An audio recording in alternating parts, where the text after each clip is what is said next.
Lamentation, chapitre 1. Et quoi? Elle est assise solitaire, cette ville si peuplée? Elle est semblable avec une veuve, grande entre la nation, souveraine parmi les États. Elle est réduite à la servitude. Elle pleure durant la nuit, et ses joues sont couvertes de larmes. De tous ceux qui l'aimaient, nul ne la console. Tous ses amis ils sont devenus infidèles. Ils sont devenus ses ennemis. Juda est en exil, victime de l'oppression et d'une grande servitude. Il habite au milieu des nations, et il n'y trouve point de repos. Tous ses persécuteurs l'ont surpris dans l'angoisse. Les chemins de Sion sont dans le deuil, car on ne va plus aux fêtes. Toutes ses portes sont désertes, ses sacrificateurs gémissent, ses vierges sont affligées, et elle est remplie d'amertume. Ses oppresseurs triomphent, ses ennemis sont en paix, car l'Éternel l'a humiliée. À cause de la multitude de ses péchés, ses enfants ont marché captifs devant l'oppresseur. La fille de Sion a perdu toute sa gloire. Ses chefs sont comme des cerfs qui ne trouvent point de pâture et qui fuient sans force devant celui qui les chasse. Au jour de sa détresse et de sa misère, Jérusalem s'est souvenue de tous les biens dès longtemps son partage, quand son peuple est tombé sans secours sous la main de l'oppresseur. Ses ennemis l'ont vu et ils ont ri de sa chute. Jérusalem a multiplié ses péchés. C'est pourquoi elle est un objet d'aversion. Tous ceux qui l'honoraient la méprisent en voyant sa nudité. Elle-même soupire et détourne la tête. La souillure était dans les pans de sa robe. Elle ne songeait pas à sa fin. Elle est tombée d'une manière étonnante et nul ne la console. Vois ma misère, ô Éternel. Quelle arrogance chez l'ennemi. L'oppresseur a étendu la main sur tout ce qu'elle avait de précieux. Elle a vu pénétrer dans son sanctuaire les nations auxquelles tu avais défendu d'entrer dans ton assemblée. Tout son peuple soupire. Ils cherchent du pain. Ils ont donné leurs choses précieuses pour de la nourriture, afin de ranimer leur vie. Vois, Éternel, regarde comme je suis avilie. Je m'adresse à vous tous qui passez ici. Regardez et voyez s'il est une douleur pareille à ma douleur, à celle dont j'ai été frappée. L'Éternel m'a affligé au jour de son ardente colère. D'en haut, il a lancé dans mes os un feu qui les dévore. Il a tendu un filet sous mes pieds. Il m'a fait tomber en arrière. Il m'a jeté dans la désolation, dans une langueur de tous les jours. Sa main a lié le joug de mes iniquités. Elles se sont entrelacées, appliquées sur mon cou. Il a brisé ma force. Le Seigneur m'a livré à des mains auxquelles je ne puis résister. Le Seigneur a terrassé tous mes guerriers au milieu de moi. Il a rassemblé contre moi une armée pour détruire mes jeunes hommes. Le Seigneur a foulé au pressoir la Vierge, fille de Juda.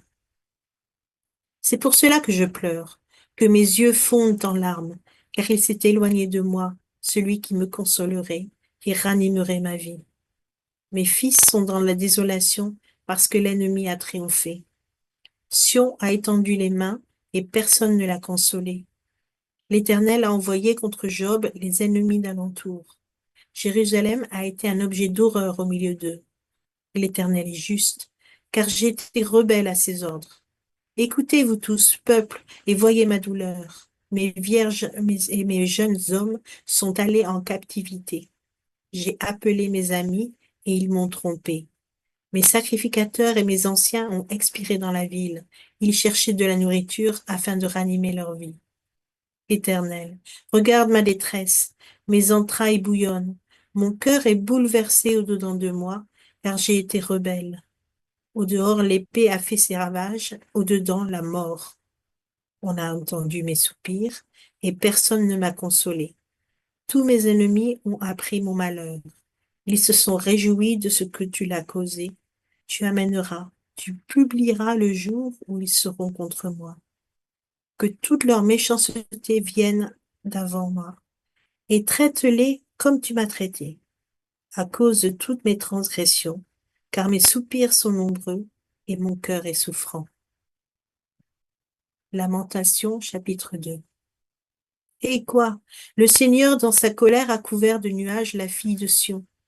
Il a précipité du ciel sur la terre la magnificence d'Israël. Il ne s'est pas souvenu de son marchepied au jour de sa colère. Le Seigneur a détruit sans pitié toutes les demeures de Jacob. Il a, dans sa fureur, renversé les forteresses de la fille de Juda. Il les a fait rouler à terre. Il a profané le royaume et ses chefs. Il a, dans son ardente colère, abattu toute la force d'Israël. Il a retiré sa droite en présence de l'ennemi. Il a allumé dans Jacob des flammes de feu qui dévorent de tous côtés. Il a tendu son arc comme un ennemi. Sa droite s'est dressée comme celle d'un assaillant. Il a fait périr tout ce qui plaisait au regard. Il a répandu sa fureur comme un feu sur la tente de la fille de Sion. Le Seigneur a été comme un ennemi. Il a dévoré Israël. Il a dévoré tous ses palais. Il a détruit ses forteresses. Il a rempli la fille de Juda de plaintes et de gémissements. Il a dévasté sa tente comme un jardin. Il a détruit le lieu de son assemblée. L'Éternel a fait oublier en Sion les fêtes et le sabbat, et dans sa violente colère, il a rejeté le roi et le sacrificateur. Le Seigneur a désigné son autel, repoussé son sanctuaire. Il a livré entre les mains de l'ennemi les murs des palais de Sion. Les cris ont retenti dans la maison de l'Éternel comme en un jour de fête. L'Éternel avait résolu de détruire les murs de la fille de Sion. Il a tendu le cordeau. Il n'a pas retiré sa main sans les avoir anéantis. Il a plongé dans le deuil remparts et murailles, qui n'offrent plus ensemble qu'une triste ruine. Ses portes sont enfoncées dans la terre. Il en a détruit, rompu les barres.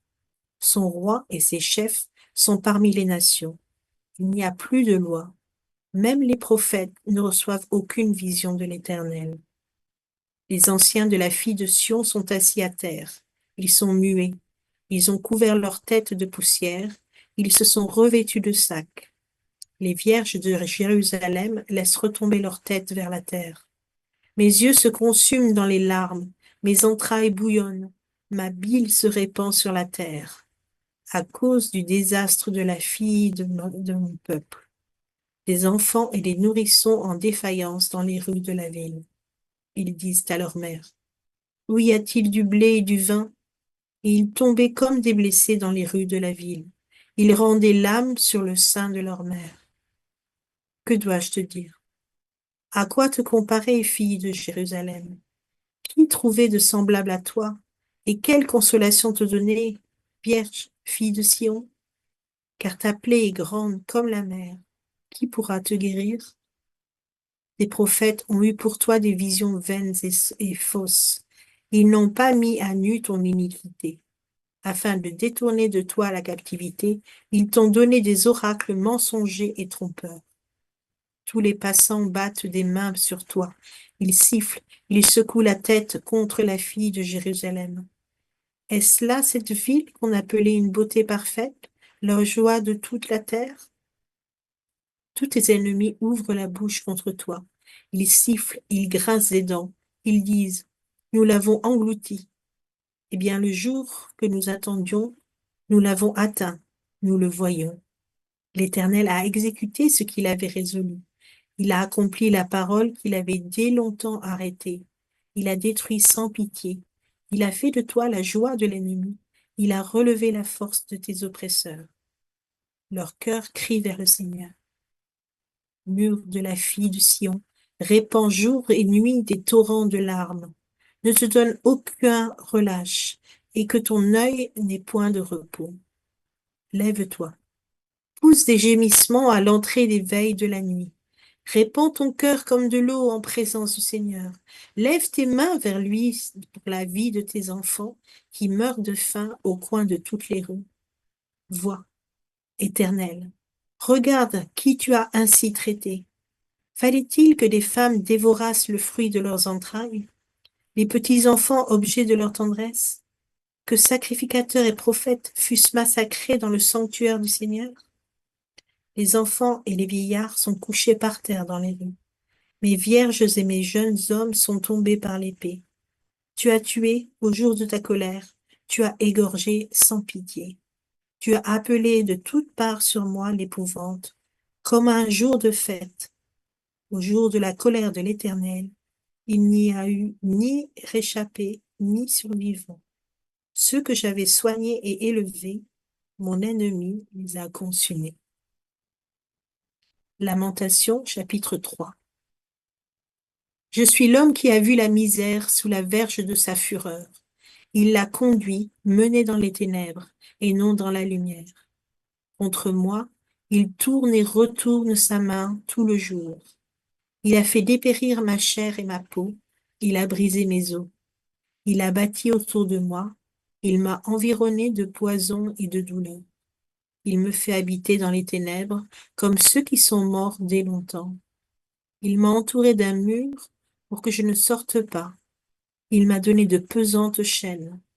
J'ai beau crier et implorer du secours, il ne laisse pas accès à ma prière. Il a fermé mon chemin avec des pierres de taille. Il a détruit mes sentiers. Il a été pour moi un ours en embuscade, un lion dans un lieu caché. Il a détourné mes voies. Il m'a déchiré. Il m'a jeté dans la désolation. Il a tendu son arc et il m'a placé comme un but pour sa flèche. Il a fait entrer dans mes reins les traits de son carquois. Je suis pour tout mon peuple un objet de raillerie, chaque jour l'objet de ses chansons. Il m'a rassasié d'amertume, il m'a enivré d'absinthe, il a brisé mes dents avec des cailloux, il m'a couvert de cendres. Tu m'as enlevé la paix, je ne connais plus le bonheur. Et j'ai dit, ma force est perdue, je n'ai plus d'espérance en l'Éternel. Quand je pense à ma détresse et à ma misère, à l'absinthe et au poison, quand mon âme s'en souvient, elle est abattue au-dedans de moi. Voici ce que je veux repasser en mon cœur, ce qui me donnera de l'espérance. Les bontés de l'Éternel ne sont pas épuisées, ses compassions ne sont pas à leur terme. Elles se renouvellent chaque matin. Oh, que ta fidélité est grande! L'Éternel est mon partage, mon âme. C'est pourquoi je veux espérer en lui. L'Éternel a de la bonté pour qui espère en lui, pour l'âme qui le cherche. Il est bon d'attendre en silence le secours de l'Éternel. Il est bon pour l'homme de porter le joug dans sa jeunesse. Il se tiendra solitaire et silencieux, parce que l'Éternel le lui impose. Il mettra sa bouche dans la poussière, sans perdre toute espérance. Il présentera la joue à celui qui le frappe. Il se rassasiera d'opprobre. Car le Seigneur ne rejette pas toujours, mais lorsqu'il afflige, il a compassion selon sa grande miséricorde. Car ce n'est pas volontiers qu'il humilie et qu'il afflige les enfants des hommes. Quand on foule aux pieds tous les captifs du pays, quand on viole la justice humaine à la face du Très-Haut, quand on fait tort à autrui dans sa cause, le Seigneur ne le voit-il pas? Qui dira qu'une chose arrive sans que le Seigneur l'ait ordonnée?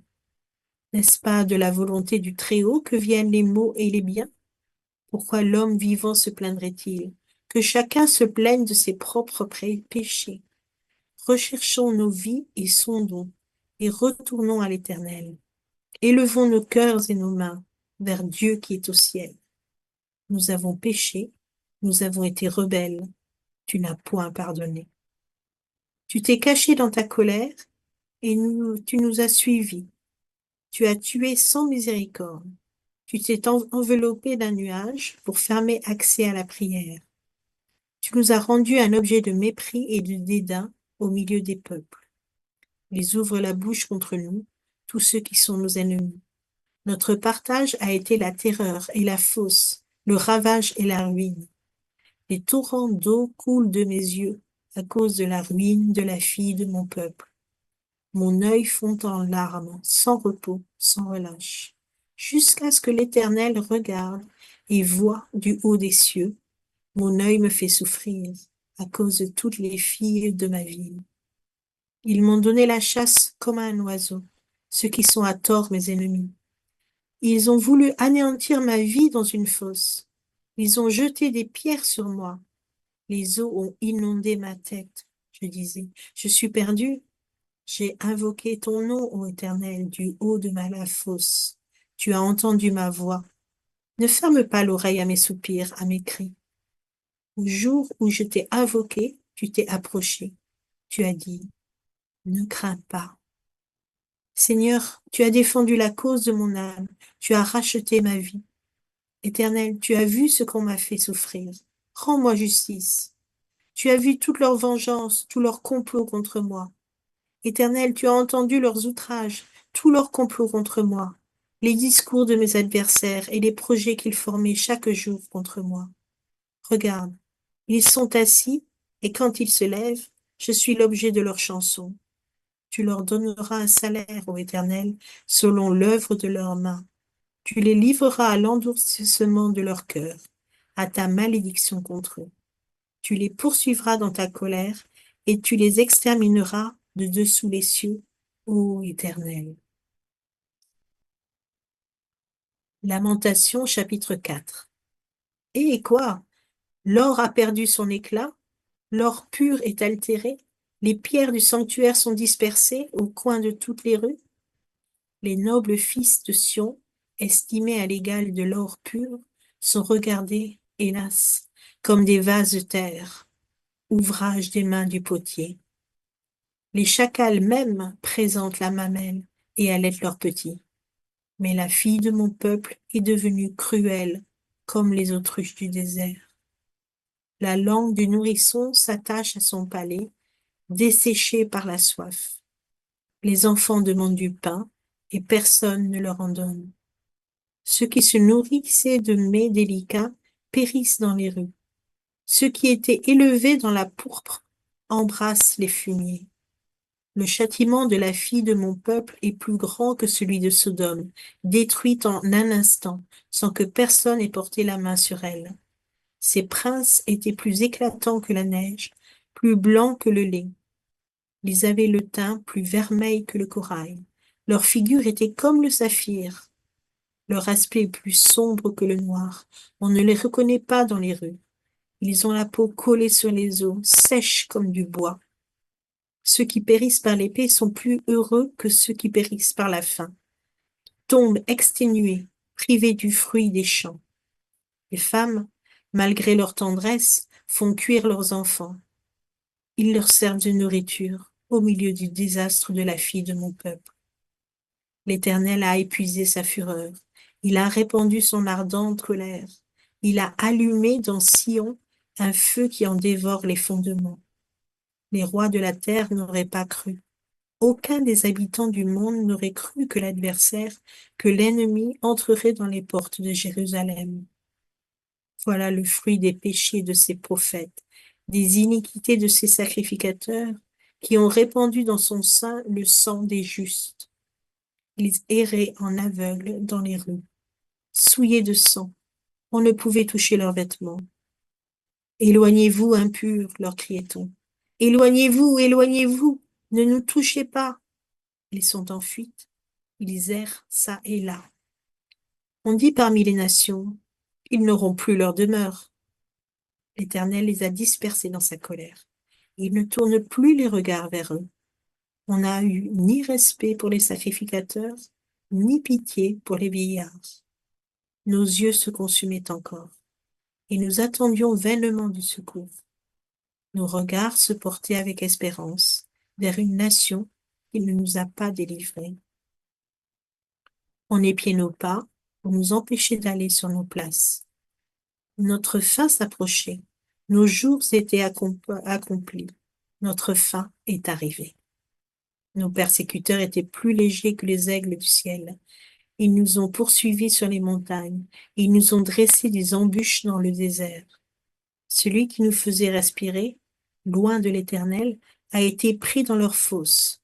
Lui qui nous disions, nous vivrons sous son ombre parmi les nations. Réjouis-toi, tressaille d'allégresse, fille d'Édom, habitante du pays d'Uz. Vers toi aussi passera la coupe. Tu t'enivreras et tu seras mise à nu.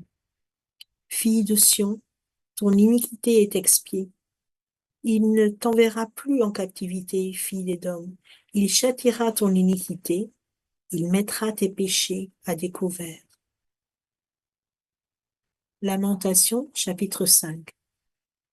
Souviens-toi, Éternel, de ce qui nous est arrivé. Regarde, vois notre opprobre. Notre héritage a passé à des étrangers, nos maisons à des inconnus. Nous sommes orphelins, sans père. Nos mères sont comme des veuves. Nous buvons notre eau à prix d'argent, nous payons notre bois. Nous sommes poursuivis, le joug sous le cou. Nous sommes épuisés, nous n'avons point de repos. Nous avons tendu la main vers l'Égypte, vers la Syrie, pour nous rassasier de pain.